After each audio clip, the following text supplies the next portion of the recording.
Hey folks, Scott here, and the question that I want to answer here, in this might be a bit of a longer video because it's a little bit of a complex topic.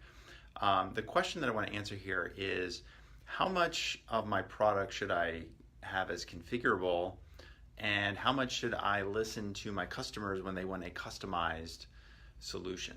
And so it's a key sort of existential question, especially as an early stage startup.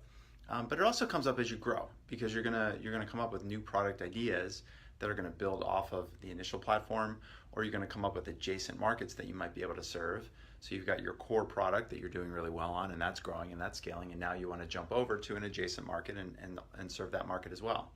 And so what I've got here on the whiteboard behind me, and I'll flip the camera around in just a second, is a little bit of a chart or a graphic that you can think about as to why ultimately the best solution for you and for your customers is to create a configurable solution. And more importantly, how you can use this model, how you can use this graphic or this chart as a way to talk to your customers that are asking for customized solutions and get them to understand ultimately why a configurable solution is best for them. So let me turn the camera around and do my best to explain this.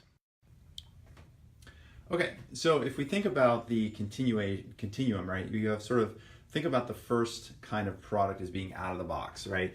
So you've got this product, it is what it is, it does what it does. There's really no configurations, it's all about installing. And over time, that out of the box product, you're gonna improve it, you're gonna add new features. It just kind of grows, right? It gets better. Then on the other side, you have your customized solution. And so that's the idea of the box, right? They want you to build the box, not buy a product out of the box. They actually want you to build it, right? And you're gonna come up with these little squares of features ultimately that are going to comprise the end solution that the customer wants. Now in the middle, of course, is configuration. So that's where the customer has this problem or perception of how to solve the problem, and that's hence why they want this customized solution. But you've got this out of the box solution, and sometimes it's small, sometimes it gets a little bigger and bigger and bigger, but ultimately it doesn't completely cover the edges here, right? This can kind of keep building out, but you're always going to have some little edge.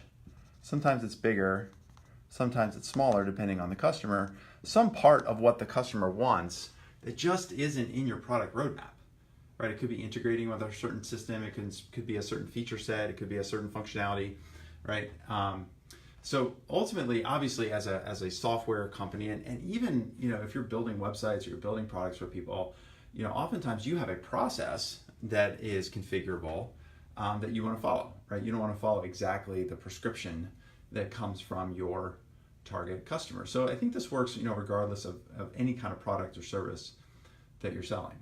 And so in this case, when we move from out of the box solution to a solution that we build that becomes configurable, then the change that's made in order to solve the customer's problem is all around the product, right? We're configuring the product, or we're adding new features to the product that were already in the customer roadmap or in your product roadmap, so that you can solve as much of the problem that the customer has in order to kind of fill up that box. Now there's also a compromise, and I believe this is also a good compromise for customers as well. So you're changing your product, you're configuring your product to solve the problem, to fill that box. They have to then agree to change some of their process. So as an example, perhaps they have certain workflows or certain processes that they're using to run their business, and that's why they feel like they need a certain customized solution. We need a solution that does exactly this because this is our business process. However, oftentimes a change in their process would then allow them to use a configurable solution so that they could buy something that is more product-based as opposed to something that's fully customized for them. So I heard this really well articulated by Phil Libin, who's the founder of Evernote. And he called this, I don't know if he specifically called it this, but this is how I heard it.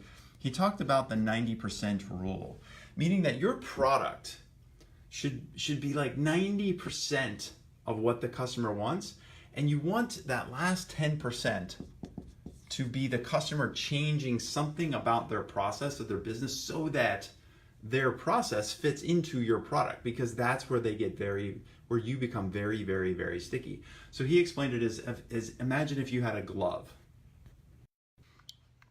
So imagine you had a glove that you're putting on your hand, and imagine that glove fit almost perfectly, but it was like 10% off. Like maybe one of the fingers was a little short, or maybe the pulling it down on your wrist, it didn't go quite so far. It's just a little bit tight, or the thumb was a little loose. Like there's this little thing that's wrong with it, but ultimately you figure out a way to fit your hand into that glove because you really need that glove, and there's really no other better solutions available. And so once you get the customer to change their process, two things happen. One, they can buy your product as a configurable solution and they realize they don't need a customized solution. And two, for you, it's actually much more sticky because now they've changed their business process to adapt to your product. And so if they try to replace your product, even though it's a configurable solution, it may be and probably will be much more difficult for them to rip out the changes and the configurations or the process changes that they've made because now they've adjusted their business processes to fit into your product. Okay, so that's kind of part one. So part one is to think about it from this perspective: is like you're going to change your product either through configuration or adding new features to fill up as much of that box that they want, so that you can become more of an out-of-the-box solution with some configurations. And for them, the ideal customer would be willing to change their process, and that's where you can teach them that, hey, we can cover 90% of all of the things that you want customized, but we just need you to change 10% of your business processes in order to fit that new box or fit that new shape, and then we'll get you the solution that you want. Now, if we come down here, this is where it's also important to understand the key elements of making any purchasing decision. So if we think about these four parameters, the four reasons why customers buy, right? There's cost reasons, there's risk reasons, there's efficiency reasons, and there's revenue or price reasons. So if we think about these four categories, if you will, and look at what happens when somebody buys out of the box versus configured versus customized solution.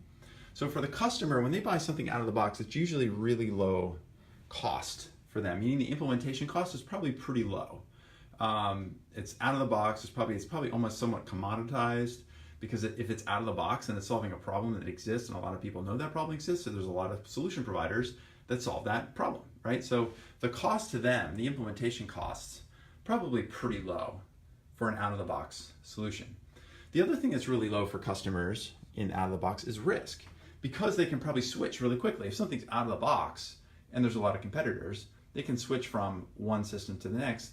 Therefore, if they're not happy with your solution, they're not happy with your service, they're not happy with the features, whatever it is, they can go, you know what, we're just going to swap it out. And so the risk to them is pretty small from an out-of-the-box standpoint. It's also usually pretty efficient because they can get up and running pretty quickly. Most out-of-the-box solutions are pretty intuitive. They're designed to work out of the box. So a lot of attention paid to users and UI and functionality, so that, hey, as soon as I log in and turn this on, I'm going to be able to get up and running pretty quickly. And that also means that the price they pay is going to be pretty low, again, because it's a commodity kind of product. Now for you out of the box, there's usually some high upfront cost for you to develop that product, and there's also a high amount of risk for you because you're in a highly competitive marketplace. There's also can be pretty low efficiency sometimes when it comes to selling an out-of-the-box solution, because why? Well, your efficiency is low because you might have to call 100 leads or 1,000 leads to get one sale, because everybody else is like, oh, you're just like that other product, and we're considering 3 of you right now, and we'll just buy 1 of you, right? And then finally, the price that you're able to charge, again, is pretty low, which is not so great for you. You're going to be running on really, really thin margins, right? So if we take the opposite end over here on customization, and this is again where you can use this chart, use this model with your customers. The downside for the customer for customization is cost is probably going to be really, really high, right? If cost is high because you have to build stuff from scratch. You have lots of engineering time, lots of specifications, lots of requirements, documentation, all that kind of stuff.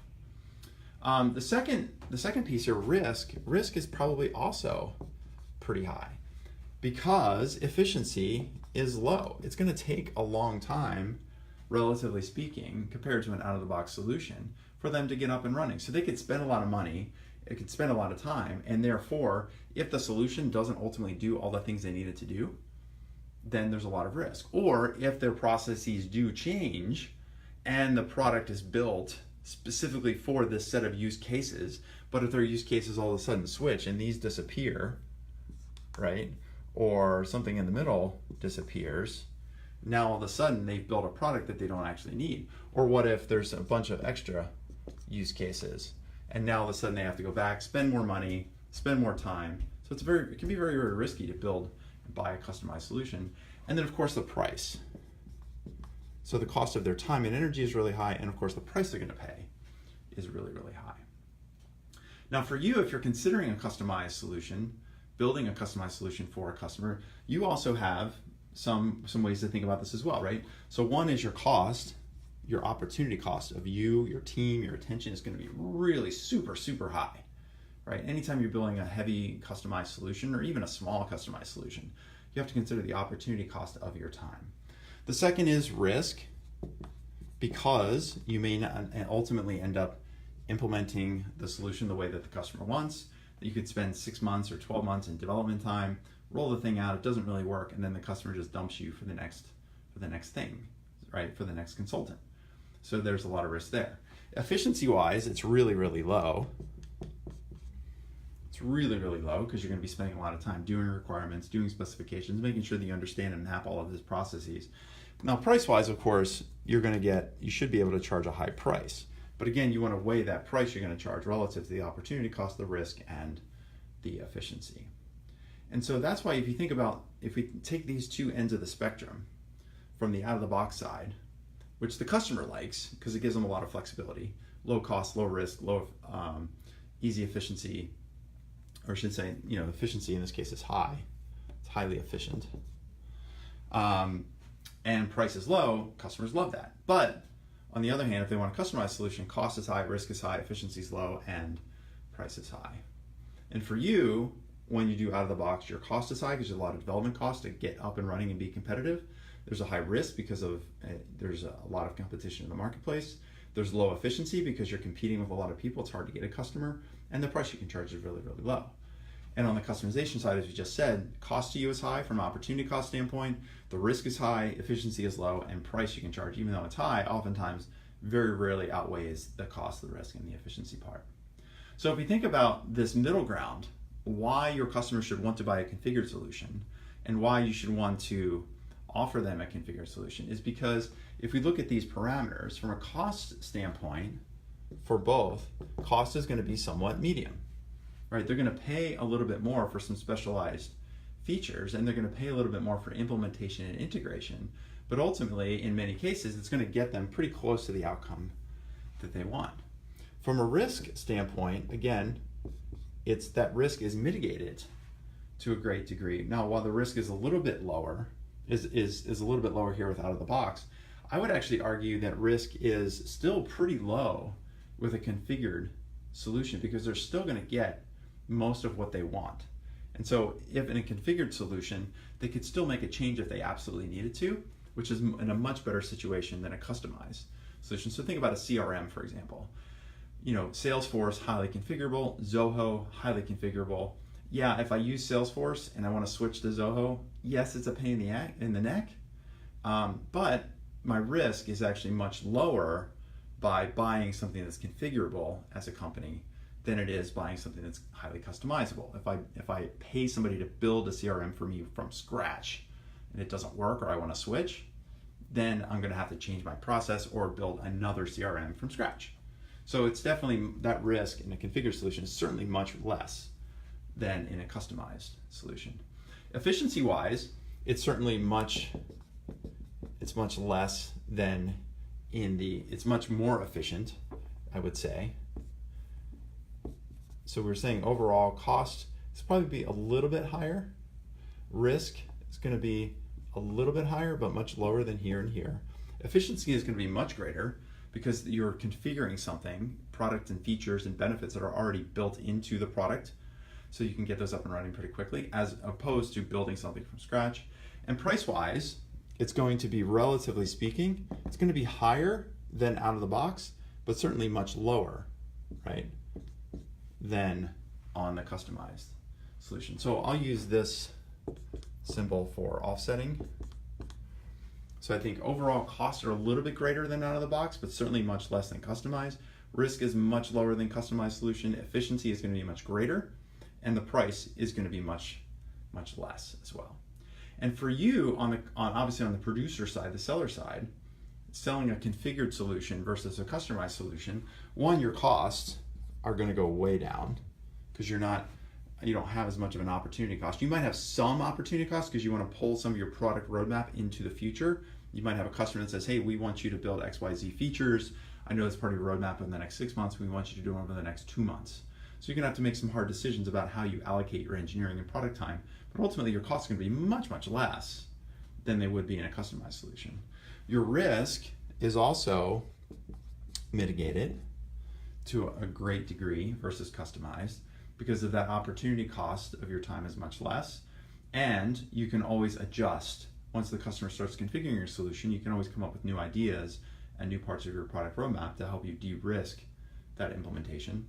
Efficiency-wise, it's a little bit less efficient for you. So your efficiency goes down a little bit. I would say this should be, efficiency for you is pretty high. The configuration piece, the efficiency goes down, but oftentimes you can charge for that configuration and implementation. It's part of a professional services or a setup or a training or a implementation fee. And finally, from a price standpoint, your prices are going to be much higher than they would be out of the box. Maybe not quite as high from a customization standpoint, but from a risk-reward standpoint, the price you can charge to get a fully configured solution that is 90% what they wanted from a customized solution, you can actually charge a price much closer to a customized solution when you have a fully configurable solution than you would here in out of the box, because in out of the box you're in a highly competitive marketplace. So I know that's a lot and it's kind of dense, but this is something I've been working on for the last couple of weeks because we've had a couple of people ask me about when do I offer a configurable solution, when do I pull a product roadmap feature into a sale, when do I promise it to a customer, like, look, we're thinking about this product in the next 6 to 12 months, or this feature in the product over the next 6 to 12 months, but we want to, we know that you want it right away, so we'll make that part of our 2-month roadmap. And we also get questions a lot of time about, like, how much should I customize my solution? And so hopefully this gives you a little bit of a framework. I'll take a picture of this. You're certainly feel free to use this, especially the top part here, up on top with the model that helps to explain why your customers should avoid customization and should work more towards configuration, and why you want to offer a product that is configurable to them to fill as much of that box as they need, okay? Hope that's helpful. Thanks for watching. Let me know if you have any questions. See ya.